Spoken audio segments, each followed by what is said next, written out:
blueprint, so your ass shouldn't be broke. My first day with it, sir, half it. Oh, really?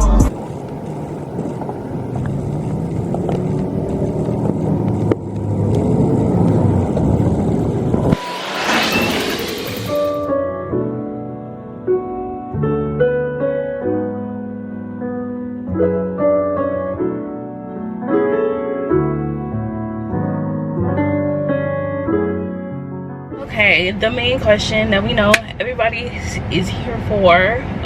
Wait, actually, before I start off saying that, I want to thank everybody for the congratulations, from YouTube to Instagram to TikTok. And if you're not following me on TikTok, go ahead and follow me on TikTok, because I mean, I don't be making like you know, dancing TikToks, but you know, trying to open up the platform. So I am on TikTok. I mean, I kind of been on TikTok since TikTok opened, but like nursing TikTok, we're about to start with that. Yeah, so the number one question, what did I study? I'm gonna do like 2 separate videos to go more in depth, but like this is just gonna be a general video, so it won't be too long, because if I go into depth on like both things that I use, it'll probably be like too long of a video. So yeah, this is the generals of what I did to pass the NCLEX in 85 questions, y'all. When that screen shut off at 85, I was so happy. I'm not even gonna lie, a lot of people were like, when they came out of the test, they felt defeated. The questions were so hard, and right hand to God, I didn't feel defeated, because I felt like I was so prepared, but I also felt like I was so confident. And I also had prayed straight for 2 weeks, and I don't have the paper with me right now, but I will show y'all the paper like next video, where I literally wrote down, I will pass the NCLEX. I wrote my signature, and I wrote the date, and I wrote that every day that I studied. I missed some days, but I wrote that every day that I studied. And then when I took my test, oh, I'm falling over. When I took my test, I even wrote at the top, I wrote my initials, and I wrote BSN RN at the top, planned it before I even started the NCLEX. So that's like 75, honestly, for me, that was 75% right there. Being confident, praying, having faith, and just claiming it, like manifesting it, I guess you could say, manifesting it. But what I would say, the 2 things that really helped me were Archer and Mark K lessons, but more so Archer. Archer is really what helped me.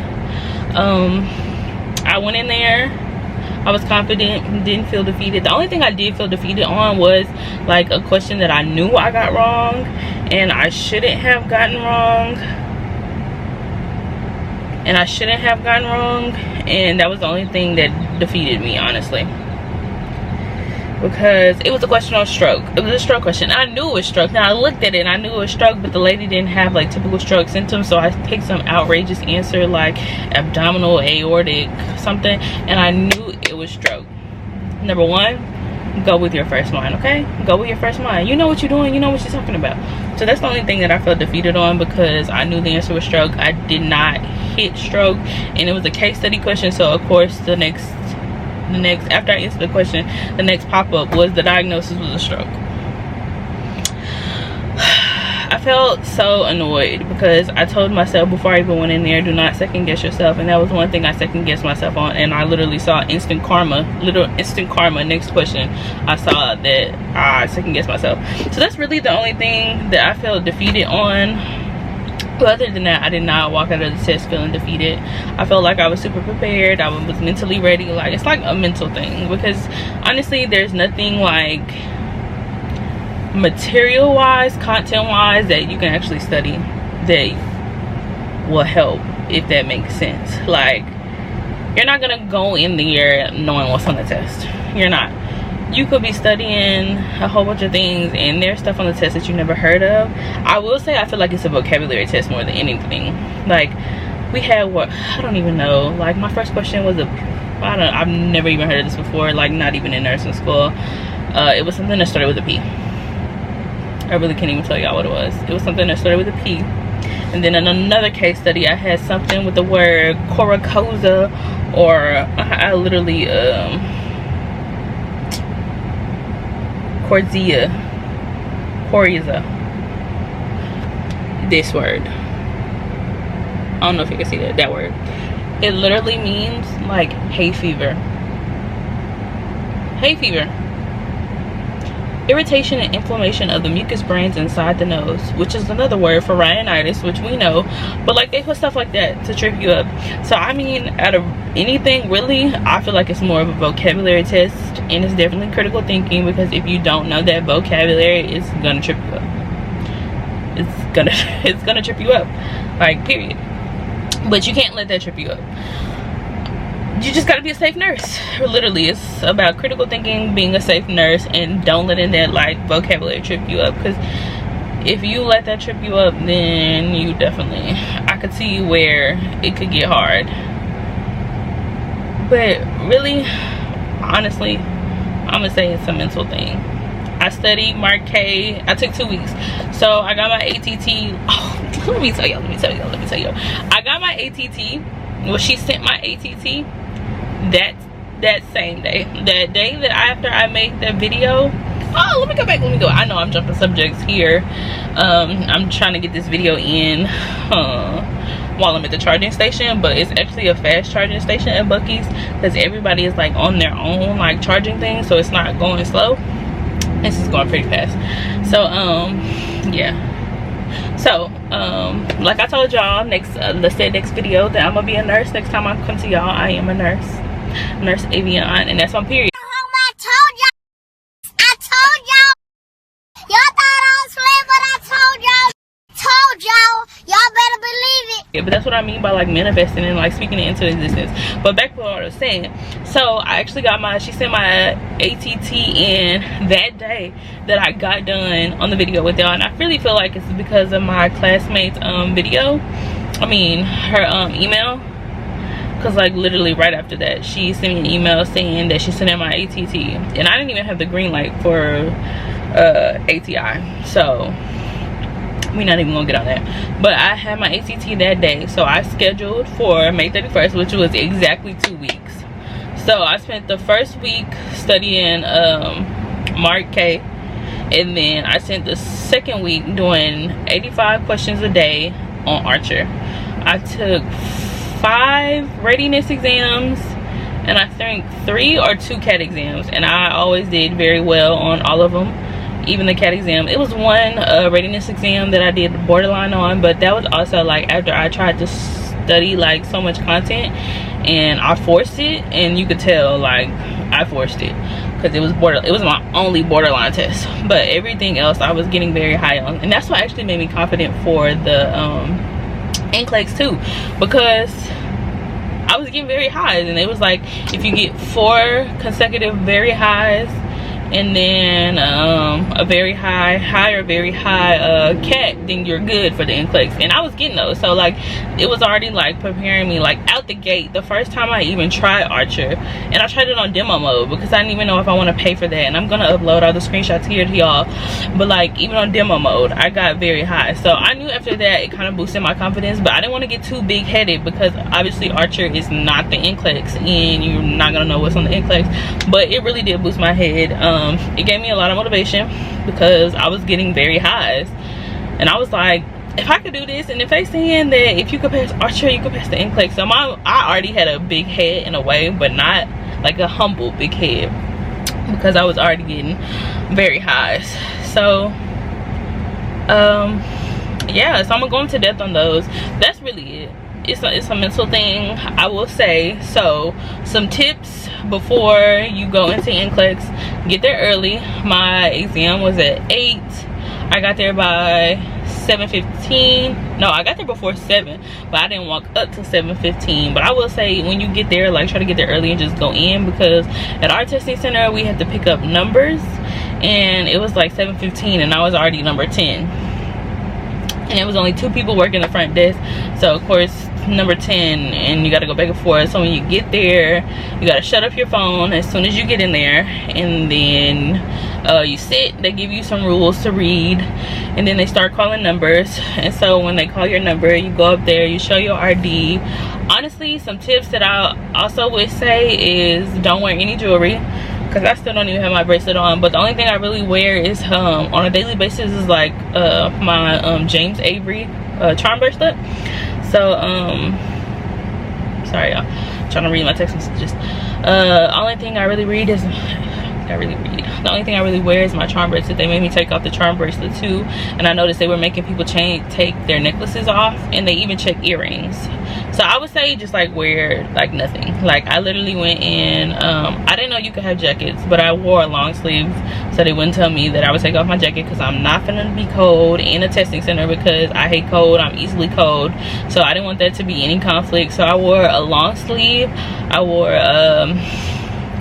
I guess you could say they were tights, but they were like the flare tights, and I wore sandals, like the bare minimum. I brought in my wallet, but really just your ID. You don't even need your phone, because they make you shut it off as soon as you like walk into there. Like there's no being on your phone while you're waiting. No, shut it off as soon as you get in there.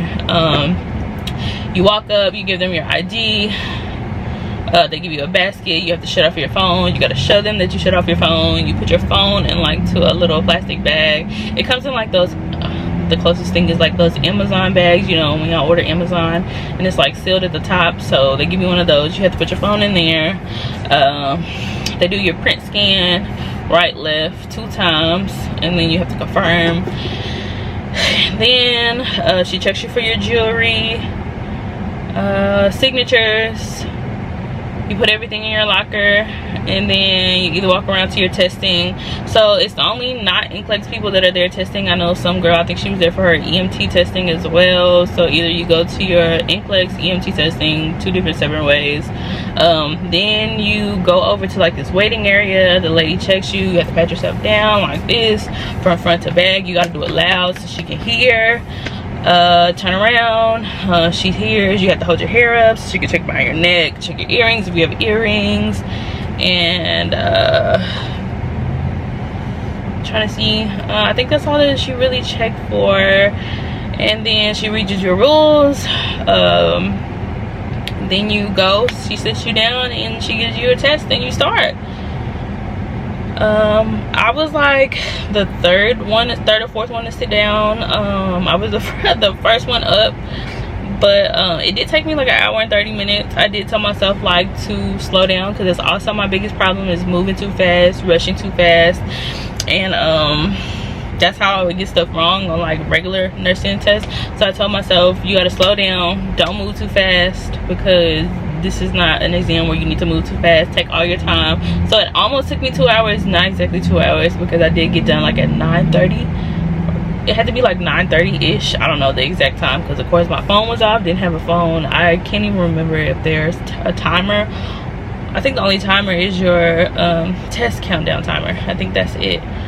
But yeah, like I said, I think it's a mental thing, honestly, truly. You have to mentally prepare yourself, because there is no content that I study, even though I studied a week of content of Mark K stuff, which was very helpful. But the actual questions, there's nothing you can study for that. Nothing you can study for that, and I promise. And that's like 100% truthful. There's nothing you can study to pinpoint these questions that will be on the NCLEX. It's literally a critical thinking game. Like, and that's what I had to tell myself while I was taking the test. I didn't take any of my breaks, but I did like stop and pray, or stop and pause when I felt like I was reading too fast, or I felt like words were starting to get jumbled up on the screen. I took a second and I stopped. But I had to keep telling myself, what would a safe nurse do? What would a safe nurse do? What would I do? Like, what sounds the most doable? And then like, you got to know your priority. Like, also, that's another thing, you have to know your priority. So are you going to be, this is just an example, I'm not saying this is on the NCLEX, but are you going to be concerned if a chronic COPD patient is coughing up blood, or if somebody has an active bleed? I'm gonna let that sit with y'all real quick. So you have to know chronic versus acute. This is a critical thing. You have to know chronic versus acute. You have to know what happens. A chronic COPD patient is going to spit up blood. Like, it's a respiratory disease. That actively bleeding patient is going to be your #1 priority. So like, you have to know that, like, yes, coughing up blood is bad, but like, that's what a COPD patient does.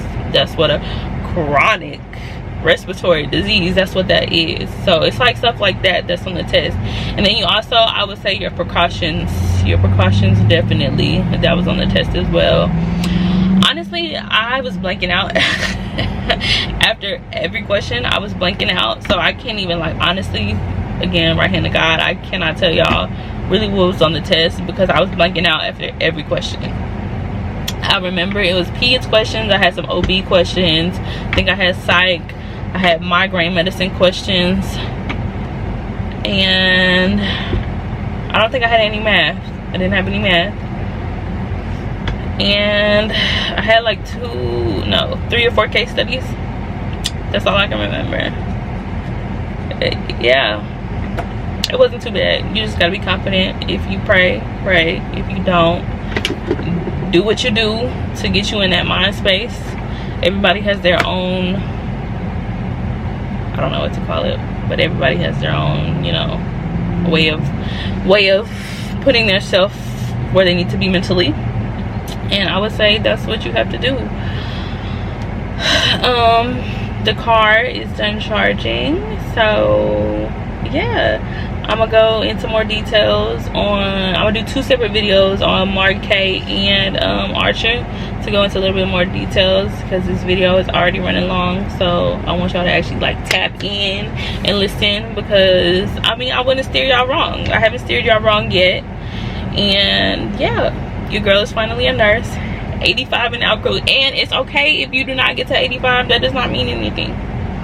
That does not mean anything. You can still pass and go past 85. That's just the minimum and the bar that I set for myself that I needed. So you could be 85 and out, you could be 150 and out, and that's okay. But I love y'all, and I'm gonna see y'all next video.